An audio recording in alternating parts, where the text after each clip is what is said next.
So, hello my attendees. Today in this video, I am going to tell all the resources that I have used so that you can score 98% in your board examination. So, I have used many of the resources. मैंने बहुत सारी books को use किया था, बहुत सारी online websites को use किया था. So, in this video, I am going to tell the subject-wise books and all. ठीक है. तो सबसे पहले मैथ्स की बात करते हैं. मैथ्स के अंदर मैंने यूज़ किया था, जैसे कि मैंने आपको प्रीवियस वीडियो के अंदर भी बताया था. मेरे पास कुछ बुक्स पड़ी हैं यहाँ पे. एक तो एनसीईआरटी के एग्जाम्पलर, अरिहंत की जो एनसीईआरटी के एग्जाम्पल आते हैं, एडुकार्ड की भी एनसीईआरटी के एग्जाम्पल आते हैं. ये मेरे को पुरानी मिल गई थी, तो मैंने इसी को सोल्व करा था. And second I have Oswal के क्वेश्चन बैंक. ओसवाल के क्वेश्चन बैंक शोभित भैया ने रिकमेंड किए थे एंड हर सब्जेक्ट के लिए रिकमेंड किए थे. तो आई हैव परचेज. मैंने शोभित भैया के कहने पे हर सब्जेक्ट के क्वेश्चन बैंक लिए, मैथ्स का भी लिया. एंड सच में trust me, this is very helpful. इसके अंदर बहुत अच्छे लेवल के क्वेश्चन हैं and this will help you a lot in preparation in getting too many question. And repetitive question नहीं है इसके अंदर, बहुत ज़्यादा अच्छे लेवल के क्वेश्चन हैं. आई पर्सनली बिलीव कि हाँ तुम्हें अच्छा लगेगा. सेकंड कि अगर सैम्पल पेपर सोल्व करते हो तो तुम लास्ट पे कि कौन से सैम्पल पेपर लेने हैं, तो मैंने जो सैम्पल पेपर यूज़ किए थे वो तो किए थे. ये ओसवाल के सैम्पल पेपर आते हैं, ये बुक आती है उनकी 15 सैम्पल क्वेश्चन पेपर्स की. तो ये मैंने यूज़ की थी, ये वाली बुक. एंड सेकंड मैंने यूज़ किए थे एडुकार्ड के सैम्पल पेपर. यहाँ पे भी मेरे पास सिर्फ इंग्लिश का पड़ा, बाकी कहीं पता नहीं अभी कहाँ पर पड़े हैं. बाकी मेरे पास एडुकार्ड के सैम्पल पेपर जो आते हैं एक साथ, जिनके अंदर वो शीट्स भी देते हैं असली राइटिंग फील वाली, वो भी मतलब वो भी यूज़ की थी. मेरे पास यहाँ पे पड़ी हुई एक शीट. ये तो मैंने अभी बैच के अंदर जो ली थी ना शीट, मतलब अभी बैच जो लिया था ना उसके साथ जो ब्रह्मास्त्र आया था उससे ये जो शीट्स मिलते हैं एकदम ऐसे रियल फील जैसी शीट्स मिलते हैं आपको एडुकार्ड के सैम्पल पेपर के साथ भी. इसको सोल्व किया था मैंने and this was very helpful. Second अगर हम बात करते हैं सेकंड सब्जेक्ट की जो कि साइंस था, तो साइंस के लिए मैंने ओसवाल के क्वेश्चन बैंक को यूज़ किया था. वो मैंने दिखाया कि सेम मैथ्स के जैसा था क्वेश्चन बैंक. सेकंड मैंने यूज़ किया था ओसवाल की टेक्स्ट बुक प्लस बुक. एक बुक आती है टेक्स्ट बुक प्लस एंड उसके अंदर बहुत ज़्यादा मतलब उसके अंदर लेवल 1 एंड लेवल 2 के हिसाब से क्वेश्चन डिवाइड कर रखे होते हैं. अभी मेरे पास वो बुक पड़ी नहीं है एक्चुअली, वो मेरे टीचर ने मुझे दी थी सोल्व करने के लिए एंड वो मैंने रिटर्न कर दिया बुक उनको. तो वो बुक बहुत ज़्यादा हेल्पफुल है, वो आप ऑनलाइन परचेज कर सकते हो उस बुक को. तो वो बुक भी बहुत ज़्यादा हेल्पफुल थी क्योंकि उसके अंदर कॉम्पिटेंसी बेस्ड क्वेश्चन थे जिन्हें सोल्व करने में मतलब हाँ इंटरेस्टिंग क्वेश्चन थे उसके अंदर. Third I have use Oswal के सैम्पल पेपर साइंस के एज यूजुअल. एंड मैं आपको यहाँ पे स्क्रीनशॉट दे दूँगी भी इन सारी बुक्स का जो मैंने यूज़ करी है. एंड एडुकार्ड के सैम्पल पेपर तो एक साथ बंडल ही आता है, तो मैंने वो साइंस का भी सोल्व किया था सारा. वर्कशीट नहीं सोल्व की थी एडुकार्ड के सैम्पल पेपर्स की, बट हाँ टेस्ट वगैरह होते हैं, मैंने सैम्पल पेपर सोल्व किए थे. जो उसके अंदर एक्स्ट्रा 2 रियल सैम्पल पेपर आता है वो भी सोल्व किए थे. बाकी आई कैन से दैट मैंने मैराथन के सारे लेक्चर्स अटेंड किए थे प्रशांत भैया के एंड बाकी सारा भी सब कुछ मतलब सोल्व करा था. जो कॉम्पिटेंसी बेस्ड क्वेश्चन सीबीएसई की वेबसाइट पर अवेलेबल हैं उनको जरूर सोल्व करके जाना, बिकॉज वो कॉम्पिटेंसी बेस्ड क्वेश्चन सीबीएसई के original release competency based question है जो इस बार प्रशांत भैया ने अपनी मैराथन में भी सोल्व करवाए थे. हाँ तो उसको सोल्व करके जाना अच्छी तरह से, क्योंकि सीबीएसई अब अपना लेवल बढ़ा रही है, तो वो चांसेस है कि तुमसे कॉम्पिटेंसी बेस्ड पूछेगी. अगर मैं प्रीवियस ईयर बुक में बात करूँ तो मैंने मैथ्स का बताना भूल गई कि मैथ्स के अंदर मैंने प्रीवियस ईयर बुक आती है टुगेदर विथ की, प्रीवियस ईयर की पूरी बुक आती है ब्लू कलर के कवर की. मैं यहाँ पे स्क्रीनशॉट डाल दूंगी सारी बुक्स का. वो बुक आई थी, वो मैंने सोल्व की थी. एंड लिटरली उसके अंदर सारे लास्ट 10 ईयर्स के पेपर थे, मुझे अलग अलग सोर्सेज पे जाना नहीं पड़ा. एक साथ सारे पेपर्स मिल गए थे, मतलब पेपर्स तो नहीं, अलग अलग चैप्टर के chapter wise question and then MCQ practice के लिए भी क्वेश्चन मिल गए थे.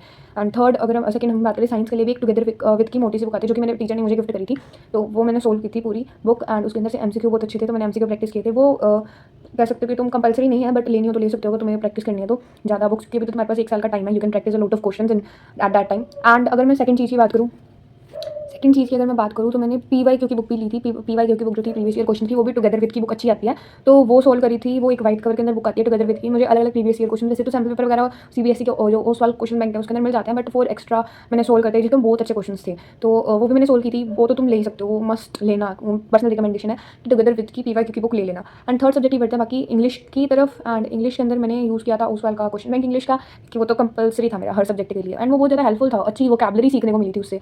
एंड हाँ इंग्लिश के एग्जाम के लिए अगर तुम, वैसे मैं आगे वीडियो डालूंगी कि इंग्लिश के एग्जाम के लिए वोकैबुलरी सबसे ज़्यादा इंपॉर्टेंट होती है. अगर तुम वोकैबुलरी लिख के आते हो अपने आंसर के अंदर, तो एग्जामिनर अपने आप इंप्रेस हो जाता है तुम्हारी वोकैबुलरी को देख के. एंड उसको थोड़ा हाईलाइट कराया करो, बस तुम्हारा परफेक्ट आंसर तैयार हो जाता है. वोकैबुलरी तुमने अपने टीचर से भी सुना होगा, it is must to write in your question. तो अभी से वोकैबुलरी सीखने की प्रैक्टिस कर दो. 5 वर्ड्स डेली सीखो, मतलब कहीं से भी जाके गूगल से 5 वर्ड निकाल लेकर उनके सिनोनिम्स एंटोनिम्स पढ़ लेकर. And this is how you can learn vocabulary. Unless you can also use CBSE की जो अभी मैंने बताया था ओसवाल के क्वेश्चन बैंक इंग्लिश, उसको यूज़ करो. उससे आंसर फ्रेम करना तुम्हें पता चल जाएगा. टॉपर्स के आंसर्स भी दे रखे होते हैं उसके अंदर, तो वो बहुत ज़्यादा हेल्पफुल था. सेकंड मैंने ये एडुकार्ड का इंग्लिश का सैम्पल पेपर आता है, ये सोल्व करा था. एंड थर्ड चीज़ एक और सैम्पल पेपर ओसवाल का ही, जैसे ये था ना मैथ्स के लिए, तो ऐसे ही इंग्लिश का भी सैम्पल पेपर था, वो मुझे मेरे टीचर ने दिया था, तो वो मैंने सोल्व किया था. उसके अंदर तो मैंने मेरे ख्याल 4-5 सोल्व किए थे, ज़्यादा नहीं किए थे सोल्व. हाँ बट वो हेल्पफुल था बहुत ज़्यादा, क्योंकि प्रैक्टिस पेपर रहने दिए थे, बाकी सारे सोल्व किए थे. एंड अगर आप सैम्पल पेपर सोल्व करो ना तो प्लीज़ टाइमिंग लगा के सोल्व करना, क्योंकि वहाँ पे जाके एग्जामिनेशन हॉल के अंदर बहुत ज़्यादा प्रेशर रहता है. And try your best to solve it in 2.5 hours. ठीक है, मतलब 2:30 पे आपका सोल्व हो जाना चाहिए पूरा. हमारा एग्जाम 10:30 पे स्टार्ट होता था, तो मतलब ऐसे तुम लगा के चलो कि अगर तुम स्टार्ट करो तो तुम्हारा 2.5 घंटे में कंप्लीट हो जाना चाहिए पूरा एग्जाम. तो उसके अंदर सीबीएसई के ओसवाल के क्वेश्चन बैंक के अंदर सबसे बेस्ट बात यही थी कि टाइमिंग दे रखी थी हर क्वेश्चन के साथ. तो हम ये देख के चलते थे कि टाइमिंग इतनी में हमें ये क्वेश्चन पूरा कंप्लीट करना है, तो उससे मतलब सही हो जाता था.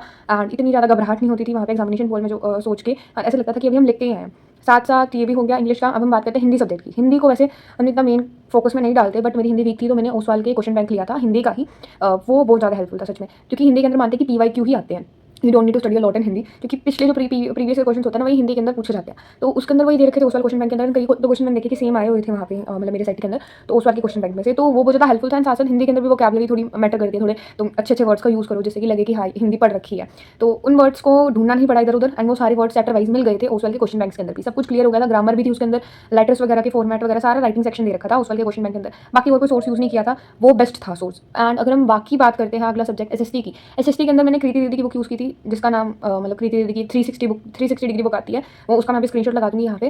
क्रिएटिव लर्निंग नाम से चैनल है कृति दीदी, उनकी बुक आती है, तो वो मैंने यूज़ की थी एसएसटी के लिए। मैंने बाकी कोई एडुकार्ड कोई मतलब उस वाल का मैंने कुछ टाइम तक यूज़ किया था जब तक मेरे टीचर ने मुझे दिया था, एंड फिर वापस ले लिया था। तो हाफ सेमेस्टर हुआ था, मतलब हाफ क्लास हुई थी तो उन्होंने वापस ले लिया था। फिर उसके बाद मैंने अपना पर्सनल परचेज़ किया कृति दीदी का, एंड वो बहुत लेट परचेज़ किया, तो हाँ उस चीज़ का रिग्रेट हुआ कि बाकी लेट क्यों परचेज़ किया। उसके अंदर बहुत सारे बहुत अच्छी क्वेश्चन, एंड तुम्हें एनसीईआरटी रीड करने में डिफिकल्टी आती है क्लास 10 मतलब जो हिस्ट्री वगैरह सिविक्स वगैरह सारे सब चैप्टर्स की है, तो उसके अंदर जो उस बुक के अंदर सारी सिंप्लीफाइड एनसीईआरटी दे रखी है। You don't need to go here and there, and तुम्हें मास्टर बोर्ड प्रैक्टिस क्वेश्चन मिल जाएंगे, तुम्हारी इतनी अच्छी एमसीक्यू की प्रैक्टिस हो जाएगी। लिटरली बहुत अच्छे क्वेश्चन है, मतलब ईजी लेवल के भी क्वेश्चन है एंड टफ लेवल के भी क्वेश्चन दे रखे हैं, तो मतलब अच्छी प्रैक्टिस हो जाएगी। साथ साथ ये भी मैंने की थी, ये बुक सोल्व की थी, एंड सैम्पल पेपर सोल्व किया था। ये एडुकार्ड का जो आता है सैम्पल पेपर वो सोल्व नहीं किया था उसके अंदर, क्योंकि एसएसटी बहुत बोरिंग लगती थी मेरे को सब्जेक्ट के अंदर, एंड मुझे पढ़ना बिल्कुल पसंद नहीं था एसएसटी, बट फिर भी मैंने उसको सोल्व करा था, क्योंकि हम जब तक अपने पीक पॉइंट पे काम नहीं करेंगे तब तक हम अच्छे मार्क्स स्कोर नहीं कर पाएंगे। तो ये सब चीज़ें यूज़ की थी। एंड उसके बाद मेरा एडिशनल सब्जेक्ट भी था मेरे पास, अगर आपके पास है, कहीं कईयों के पास एआई होता है, कंप्यूटर एप्लीकेशन होता है, मेरे पास आईटी था, इन्फॉर्मेशन टेक्नोलॉजी। उसके अंदर मैंने कोई खास बुक यूज़ नहीं की थी, मेरे स्कूल वालों ने लगवाई हुई थी बुक, तो उसको यूज़ किया था सिंपली। एंड उसके बाद एक रीडर्स वेन्यू नाम से चैनल है, उनकी बुक से पीवाईक्यू की बुक उन्होंने लॉन्च की थी, पास 6 ईयर्स पीवाईक्यू की बुक, तो वो ऑनलाइन पीडीएफ देते हैं, उनको परचेज किया था मैंने, अराउंड 100-150 ऐसे कुछ आई थी वो, मुझे एक्जैक्ट प्राइस याद नहीं है। तो मतलब बहुत अफोर्डेबल थी एंड अच्छी बुक थी, मतलब ऐसे लगा कि मतलब आधे से ज़्यादा क्वेश्चन उसी से आए हुए थे, तो बहुत अच्छी बुक है, वो भी आप जाके ले सकते हो अगर आपके पास कोई एडिशनल सब्जेक्ट है। लास्ट टाइम पे वो बुक बहुत काम आई थी।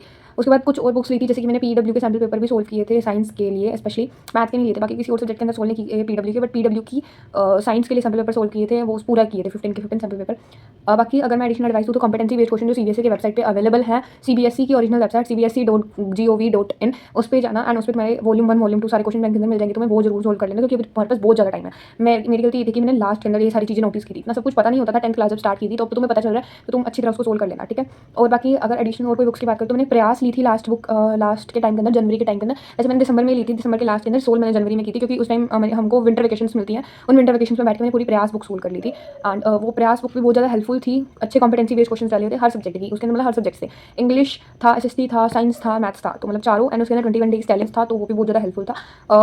वो तो लास्ट टाइम पे लॉन्च होती है, उसके साथ एक पेन भी मिलता है, तो वो भी अच्छा था, मतलब ठीक है, क्वेश्चन तो उसके अंदर इतने ज़्यादा नहीं आए, देखने को नहीं मिले, बट सोल्व करने के अंदर रिवीजन के लिए अच्छी थी वो बुक्स, ठीक है। एंड उसके बाद मैंने अभी बैच लिया था, तो उसके अंदर प्रशांत भैया एंड शोभित भैया और दिग्राज सर एक बुकलेट निकालते हैं जिसका नाम होता है ब्रह्मास्त्र बुकलेट, तो उसके अंदर सैम्पल पेपर दे रखे थे, वो सोल्व किए थे थोड़े बहुत ही, एंड थोड़े बहुत ही मतलब सारे सोल्व किए थे, क्योंकि एक सैम्पल पेपर दे रखा था, बाकी individual sample paper combined sample paper थे, वो सोल्व किया था बाय द वे, बस इतना सोल्व किया था। एंड इतना तुम कर लेते हो तो ओके है, तुम्हारे लिए क्लास 10th के लिए इतना काफ़ी है। तो इतने ही थे सारे रिसोर्सेज, अगर कोई और मुझे रिसोर्सेज लगेगा तुम्हारे लिए हेल्पफुल तो मैं तुम्हें जरूर बताऊंगी। अगली वीडियो देखते हैं यूट्यूब चैनल के बारे में जो मैंने पर्सनली यूज़ किए हुए हैं। तो अभी के लिए इतना ही, ठीक है, bye bye. So hello my टेंथीज,